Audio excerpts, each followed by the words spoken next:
السلام علیکم خواتین و حضرات، آج کی اس ویڈیو میں آپ کو خوش آمدید کہتے ہیں۔ میں ہوں لاریب۔ میں نے جس سے محبت کی اس نے مجھے بہت چاہا، اتنا کہ اس کی شدید چاہت اور محبت نے مجھے ہر لمحہ آزمائش میں ڈالا، مجھے صرف پریشانیوں میں گھیرے رکھا۔ میں گھر کی سبھی بیٹیوں سے بڑی ہوں، اس لیے ہر کوئی مجھے چاہتا ہے، چاہے وہ میرے چاچو ہوں، تایا ہوں یا ان کے بچے ہوں۔ گھر کے سبھی لوگ مجھے بات بات پر چھیڑتے تاکہ میں بھی ان سب کو جواب دوں۔ ان میں سے ایک میرے تایا کے بیٹے بھی تھے، علی، جنہیں میں نے ہمیشہ بڑا بھائی سمجھا، مگر یہ بھول گئی جنہیں ہم بھائی مانتے ہیں ضروری نہیں وہ بھی ہمیں بھائی کی نظر سے دیکھیں۔ خیر، یہ تو تھے میرے تایا کے بیٹے۔ ان سب کزن میں میرے 2 کزن اور بھی تھے، میرے چچا کے بیٹے حیات اور پھپھو کے بیٹے حمزہ، جو مجھ سے زیادہ بس 1.5 سال بڑے ہوں گے۔ نہ جانے ان کے دل میں میرے لیے کس طرح کی پسندیدگی تھی، یہ تو اللہ بہتر جانتا ہے۔ ان دونوں میں اور علی میں ایک فرق تھا، علی کی میں نے ہمیشہ عزت کی اور حیات اور حمزہ کو اکثر کھری کھری سنا بھی دیتی۔ ان سے دوستی ہونے کے باعث کافی فرینک تھی، اتنی کہ وہ ہر بات پر ہر مسئلہ مجھ سے ہی شیئر کرتے۔ میں انہیں برا بھلا بھی کہہ دیتی تو بھی وہ دونوں خاموشی سے سنتے۔ انہی ہنستے کھیلتے دنوں میں علی کی کال موصول ہوئی اور انہوں نے مجھ سے کہا کہ وہ مجھے چاہتے ہیں اور ہم دونوں کی شادی ہو، ایسا گھر والے چاہتے ہیں۔ میں نے انہیں صاف انکار کر دیا اور کہا، میں تو آپ کو اپنا بڑا بھائی سمجھتی ہوں، میں نہیں جانتی گھر والوں کی کیا مرضی ہے، وہ کیا چاہتے ہیں۔ جب گھر والے مجھ سے اس موضوع پر بات کریں گے میں بھی سوچوں گی، فی الحال میں ایسا کچھ نہیں سوچتی۔ ان کو اتنا روڈ جواب دینے کے بعد بھی میرے اندر کوئی ملال نہ تھا، مگر گزرتے دنوں میں علی کے بارے میں کافی حد تک سوچنے لگی۔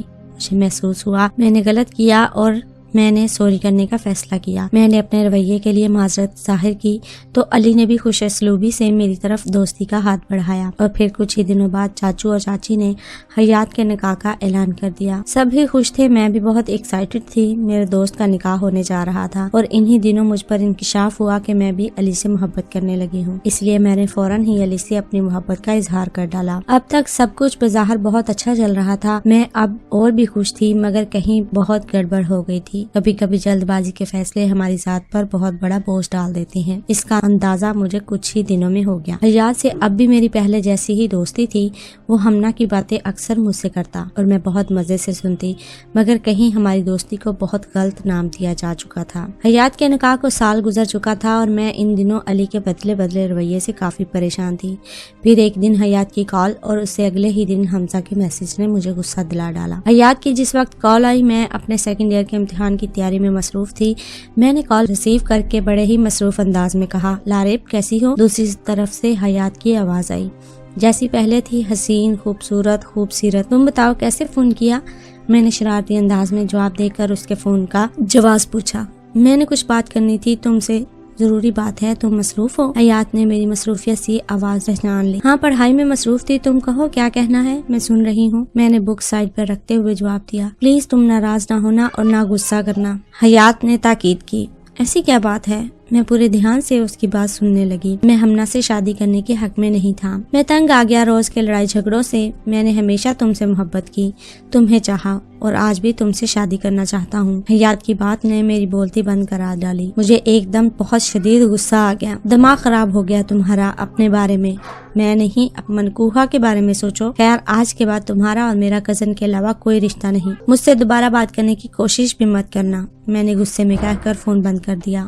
میرے دماغ نے کام کرنا چھوڑ دیا۔ اگلے روز میرا پیپر تھا اور میں اس نئی مصیبت میں پھنس چکی تھی۔ پیپر کی تیاری کافی اچھی طرح کی تھی، اسی لیے حیات کی کسی بات کا اثر پیپر پر نہیں ہوا۔ کہتے ہیں غصے میں انسان ہمیشہ اپنا ہی نقصان کرتا ہے، مگر میں نے انجانے میں اپنا فائدہ کر ڈالا۔ میں نے حیات کے فون کے بعد ساری کہانی علی کو سنا ڈالی، مگر جب میں گھر آئی تو مجھے حمزہ کا میسج موصول ہوا۔ I really love you Laraib, میں کل ہی ماما کو رشتے کے لیے بھیج رہا ہوں تمہارے گھر، تمہارے جواب کا منتظر حمزہ۔ مجھے سمجھ ہی نہ آیا یہ سب میرے ساتھ کیا ہو رہا ہے۔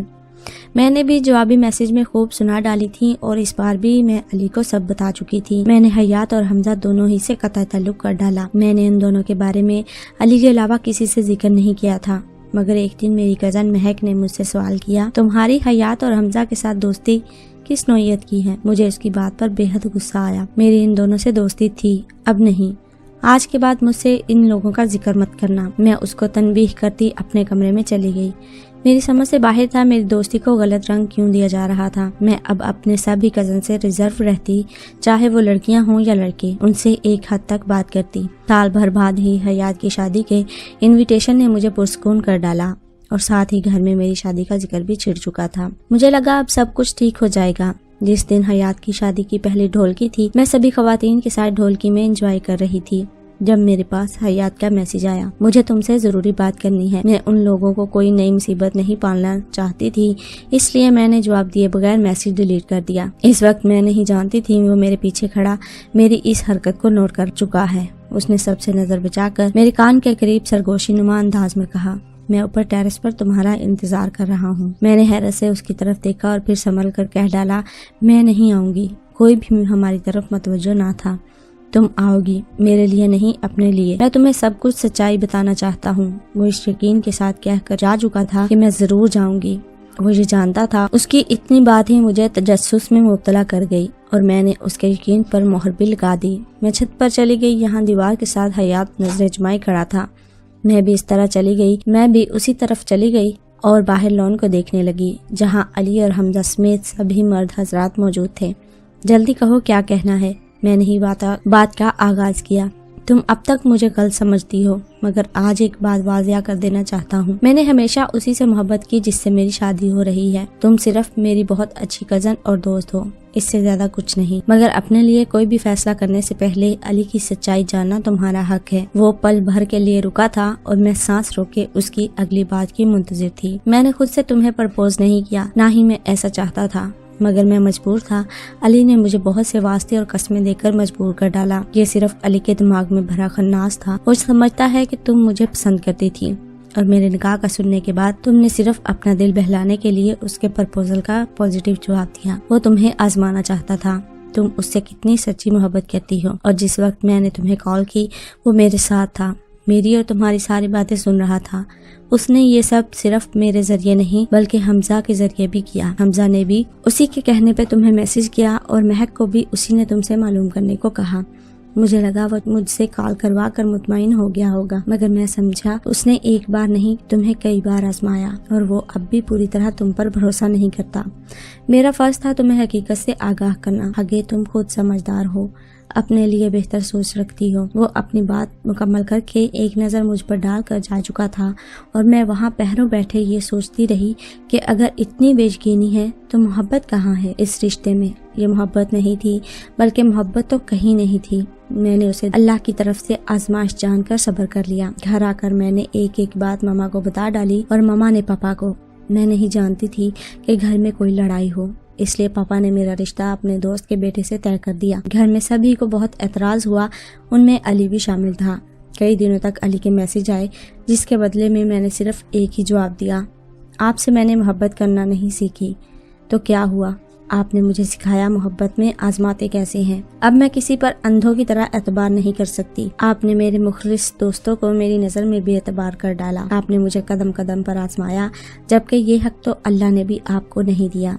خیر جو ہوا سو ہوا، 2 ماہ بعد میری شادی ہے، شرکت ضرور کیجیے گا کیونکہ میں بھی آپ کو تکلیف میں دیکھنا چاہتی ہوں۔ اس ملاقات کے بعد میں نے اب تک کسی سے رابطہ نہیں رکھا۔ آج سبھی میری خوشی میں شریک ہونے والے ہیں اور میں ایک بار پھر خدا کا شکر ادا کرتی ہوں کہ اس نے مجھے زندگی بھر آزمائے جانے سے بچا لیا، اور رہا اپنوں پر اعتبار تو وہ بھی آ ہی جائے گا۔ خواتین و حضرات، محبت ایک ایسا رشتہ ہے جس میں اعتبار بہت ہی معنی رکھتا ہے۔ آج لاریب کی شادی تھی، مگر اس سے نہیں جس کے اس نے خواب دیکھے تھے، بلکہ اس سے جس میں کئی روز پہلے تک نام بھی نہیں جانتی تھی۔ کتنا عجیب لگتا ہے محبت کسی سے اور شادی کسی سے۔ وہ بھی بہت خوش تھی کیونکہ وہ اپنے مالک کی اسی میں بہتری جانتی تھی اور اس لیے وہ اپنے مالک کی شکر گزار ہے۔ کبھی کبھی کچھ رشتے نہ بننا ہی بہتر ہوتا ہے، کیونکہ کبھی ایک ہی رشتہ ہمیں بہت سے رشتوں سے دور کر دیتا ہے۔ خواتین و حضرات، یہ تھی لاریب کی کہانی جس نے اپنی محبت کو چھوڑ کر اعتبار کے رشتے کو اپنایا، کیونکہ اگر محبت میں اعتبار نہ ہو تو وہ محبت نہیں اذیت بن جاتی ہے۔ امید ہے ہماری آج کی یہ کہانی آپ کے لیے ایک مورل سٹوری ثابت ہوگی اور آپ اس سے رہنمائی حاصل کریں گے۔ ملتے ہیں ایک اور ویڈیو کے ساتھ۔ جانے سے پہلے ہمارے چینل 5 ملین ہب کو سبسکرائب ضرور کیجیے گا اور ساتھ ہی موجود بیل پر بھی کلک کیجیے گا تاکہ ہر نئی اپڈیٹ سے آگاہ ہوتے رہیں۔ ویڈیو پسند آنے کی صورت میں لائک کرتے ہوئے شیئر ضرور کیجیے گا اور کامنٹ میں ضرور بتائیے گا آپ کو ہماری ویڈیو کیسی لگی، کیونکہ آپ کا فیڈ بیک ہماری موٹیویشن کے لیے بہت ضروری ہے۔ ملتے ہیں ایک اور ویڈیو کے ساتھ، تب تک اپنا خیال رکھیے، ہمیں دیجیے اجازت، اللہ حافظ۔